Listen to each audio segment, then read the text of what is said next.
A infância é um período dos mais importantes na nossa existência e talvez por conta de que o cérebro ainda está está totalmente propício, está pronto a receber as impressões daquilo que vai determinar o nosso próprio futuro. Por isso, ah, essas informações, na maioria das vezes, elas serão acumuladas no nosso inconsciente.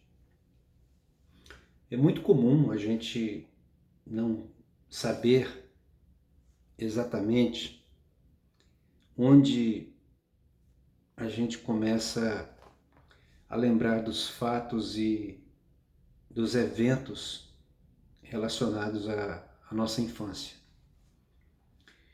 Muitas pessoas sequer conseguem relembrar fatos da sua infância especialmente entre 1 e 4 anos de idade, 5 anos de idade.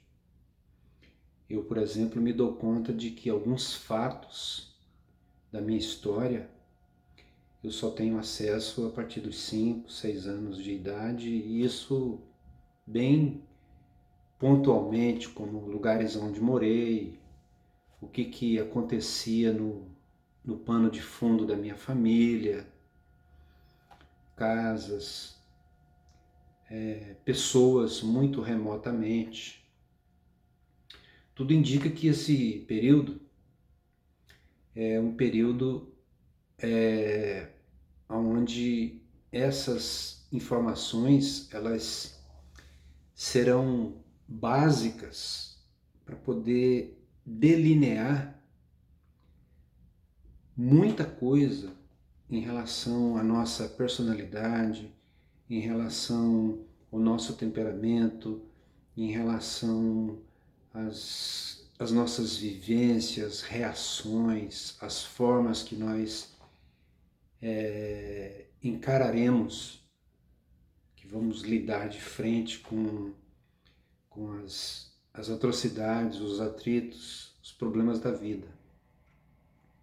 Isso está guardado ali dentro de uma fortaleza, às vezes a 7 chaves. Mas a partir do momento que começa o nosso espaço, nosso tempo de socialização na escola, a gente já fica mais vívido. A gente já consegue lembrar de algumas coisas, como da professora, da escola, de alguns amigos. Esse é o momento que a gente descobre o milagre do encontro, dos primeiros amigos que a gente conheceu na vida, ainda na infância, aqueles que tiveram afinidade conosco ainda quando éramos aquele serzinho infantil e aquela criança. É um período profundamente delicado para a nossa história, porque, como eu já disse, ele é, sob vários aspectos, determinante para aquilo que virá pela frente. Passado esse tempo, nós vamos nos aproximar daquilo que mais recentemente rotularam como sendo pré-adolescência. É o período em que a gente descobre que é um ser independente, que não estamos tão vinculados à nossa cria, ao nosso pai, especialmente à nossa mãe, e que temos vontade própria e que às vezes já vem aquele árduo momento de termos que decidir, né? Não passamos pelas primeiras cisões, pelas primeiras decisões da nossa vida. E num tempo muito curto, nós entramos no período da adolescência, que, como eu disse no vídeo anterior, adolecer significa adoecer. Parece que é um momento tempestuoso, que não é exagero dizer que é um momento de tormento, em que consciente ou inconscientemente a gente se pergunta: o que eu sou? Esse é um palco, por exemplo, para a chegada da puberdade e de sentimentos que outrora não haviam, como, por exemplo, a atração sexual. E isso pode ser um fator, por vezes, muito delicado, vamos dizer assim. Eu acredito que para todos nós, mas para alguns isso é muito mais delicado ainda. E esse é o momento onde os referenciais fortes da vida, eles têm um peso enorme. Todos nós temos a necessidade de um referencial de mãe, de um referencial de pai. E não é à toa que na criação essa questão de família, basicamente, embora isso tenha mudado bastante ultimamente, né? Até na questão da viabilização da procriação e da continuidade da espécie é feito por um macho e por uma fêmea. E isso é simbólico para nós.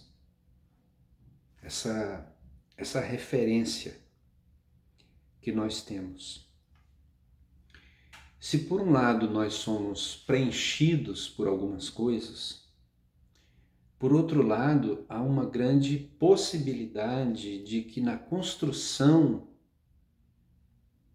da autoestima, na construção do ser em si, hajam alguns vazios que muitas vezes não são preenchidos e que a mente ela é tão curiosa que até mesmo as ausências são registradas. Uma criança, por exemplo, que perde o pai ou que nunca conheceu o pai, uma criança que nunca conheceu a mãe, uma criança que foi rejeitada, uma criança que foi adotada. Algumas conseguem uma superação e uma reconexão fortíssima ao ponto de que essa questão da adoção se torna totalmente superável e insignificante. Para outros, como eu também já disse anteriormente, em função das diferentes sensibilidades em que cada estrutura humana carrega, isso pode se tornar danoso pela questão da rejeição, pela questão da aceitação e também pela questão das perdas. Como foi o processo? Esse é um grande mistério. Como foi o processo de trabalho das emoções e especialmente do cérebro para poder compensar alguns vazios que se instalaram, são os chamados bugs, né? desse cérebro maravilhoso, como que aconteceram esses processos. E aí nós estamos diante de um outro mistério. E mais ainda, uma infância que ela foi fruto, às vezes, de uma violência verbal, fruto de uma indiferença, fruto de um menosprezo. Ela está ali presente, mas é como que se para a família, para os pais, ela nem existisse. E esses processos que vão se neurotizando na tentativa de nos capacitar à continuidade da nossa existência e da nossa vida, eles são profundamente misteriosos. Isso, especialmente nos últimos 2 séculos, foi muito estudado pela psicologia e mais ainda no final do século XIX, início do século XX, pela psicanálise. Mas antes disso, o que nós tínhamos era algo de grande profundidade, estudado ainda hoje, que eram a mitologia grega. A mitologia grega, ela é um estudo plenamente, quase que perfeito, de toda a performance, de todas as características humanas, né? Só para citar aqui o complexo, por exemplo, de Édipo. E toda essa mitologia, ela foi alimentada através da sua simbologia do século XVIII para trás. Mas o estudo de fato da mente, do comportamento humano, ele só vem a se desenvolver de forma mais científica e de forma mais profunda no final do século XIX e a partir do início do século XX.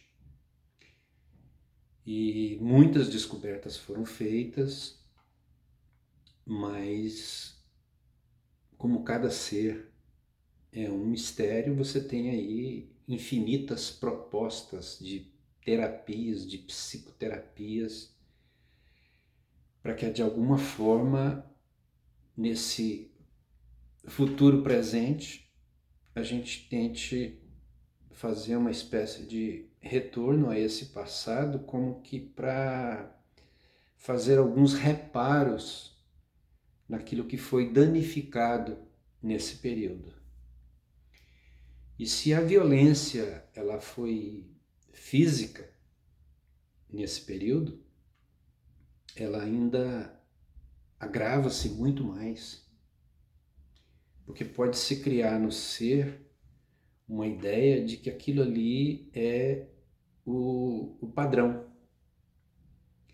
Pessoas que foram agredidas, elas, consciente ou inconscientemente, elas começam a assimilar um determinado comportamento que aquele deve ser o padrão, a linha de desenvolvimento da vida. Muitas vezes isso não é tão perceptível em função da superficialidade que a gente tem nos relacionamentos. Talvez nas nossas brigas de infância, com amigos, com pessoas da escola. Mas isso só vai se aflorar mesmo no momento que a gente se colocar dentro de um ambiente de pressão naquilo que eu chamo de a relação mais complexa de toda a existência, que é o casamento. É onde você é obrigado, você é levado a ser o que é. Não tem como você desenvolver performance, não tem como você se camuflar o tempo inteiro. E é ali onde muitas dessas coisas são exaladas, são colocadas para fora, e daí o fato da gente ter um grande índice de atritos e problemas conjugais que muitas vezes desembocam em caminhos os mais tristes possíveis, desde uma simples separação, divórcio, crime passional, abandono e uma série de outras coisas. Voltando à questão da adolescência, há uma ruptura, há uma quebra quase que total sobre o aspecto afetivo, sobre o aspecto de dependência, sobre o aspecto de condução, porque é um período, vamos dizer assim, de busca, doentio, de busca de identidade e de busca de uma determinação do que eu, como adolescente, serei a partir daquele momento ali. Eu já fiz uma citação breve, acho que no vídeo anterior, mostrando que esse é o período delicado, porque busca de identidade. Eu me lembro que na minha época a gente deixava o cabelo crescer, a gente, entre aspas, né, a gente se revoltava, a gente tentava se agregar a grupos e a coisas que de alguma forma a gente achava que fosse trazer uma autenticação, né, dar um carimbo de autenticidade naquilo que a gente iria ser a partir daquele momento ali. Então, essa é uma busca, esse é um período, aliás, muito, dizer assim, delicado, cheio de melindres, porque esse corte, esse rompimento que existe, dá uma certa autonomia, ou seja, as leis, nomos, né, que vão gerir aquele momento da vida, é como se nós mesmos fôssemos os próprios juristas. Então é um momento que eu acho que eu tenho autonomia para poder experimentar algumas coisas, dentre elas algumas drogas, né, como o álcool, que talvez seja o primeiro, o cigarro, e muitos têm aí a desventura de encontrar pelo caminho um usuário de drogas. E não são poucos que nessa busca de identidade acabam se perdendo completamente, se tornando dependentes nessa busca pela sua própria autenticidade, pela sua própria independência. E esse período ele é marcado pela influência de outros seres sobre nós que não mais serão os nossos próprios pais. Esse é um momento em que os pais assustam muito, porque agora as suas palavras, as suas dicas, os seus conselhos, as suas repreensões já não tem mais o mesmo peso, já não tem mais o mesmo valor do que uma simples dica ou um conselho de um amigo. Ou seja, os amigos começam nessa fase a influenciar mais o ser do que os próprios pais, do que a própria família. Se a pessoa passa ilesa com relação à busca da sua identidade, resolve a sua sexualidade sem que haja qualquer dano, como de uma gravidez precoce, como talvez de uma distorção da imagem no que diz respeito à sua feminilidade ou à sua masculinidade, ela vai entrar a partir dos seus 16, 17, 18 anos, que ainda é uma parte, é uma espécie de resquício dessa adolescência que busca a identidade, ela vai inaugurar a sua juventude. E aí, esse é um período em que ela já contraiu muitos atritos.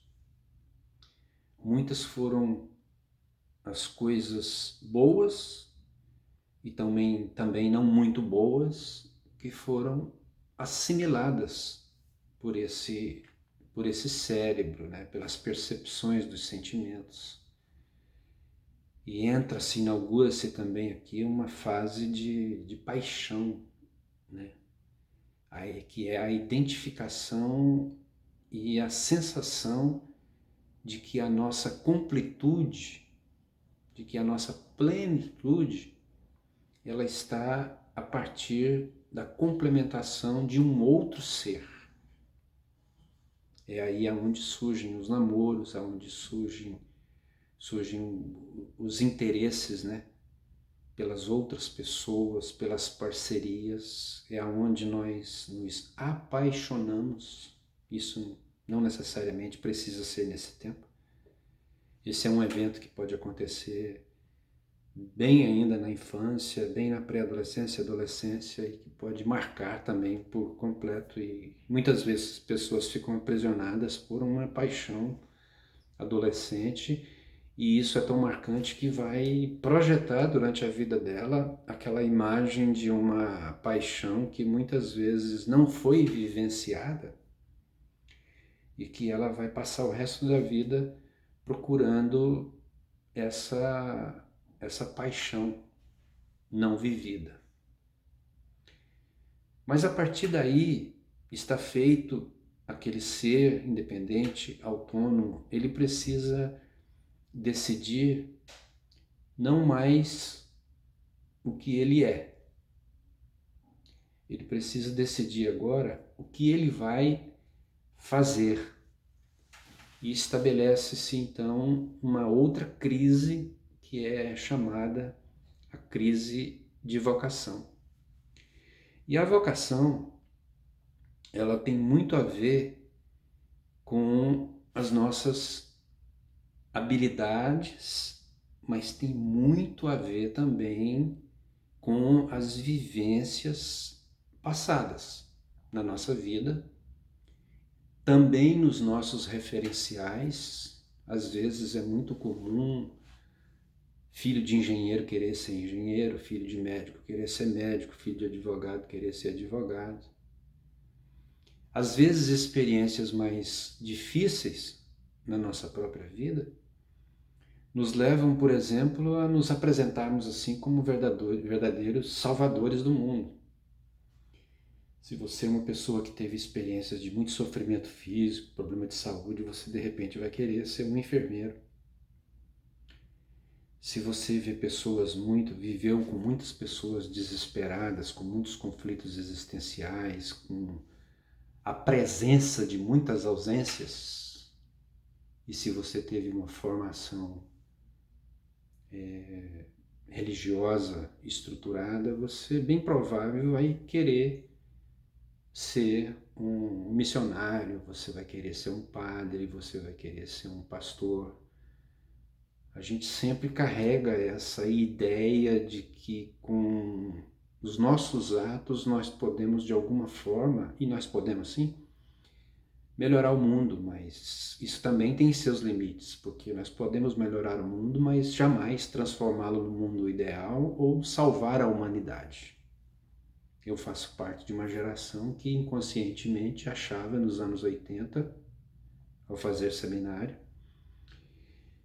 que a nossa geração iria salvar o mundo, ia fazer com que o mundo todo se tornasse cristão. E não preciso contar o que isso deu, aonde foi terminar essas coisas, né? Muitos se frustraram, muitos se perderam no caminho e praticamente a maioria percebeu o grande equívoco que que tínhamos, seja consciente ou inconsciente, de que até podemos fazer algumas coisas, mas jamais salvar o mundo, né? Então, é isso aí.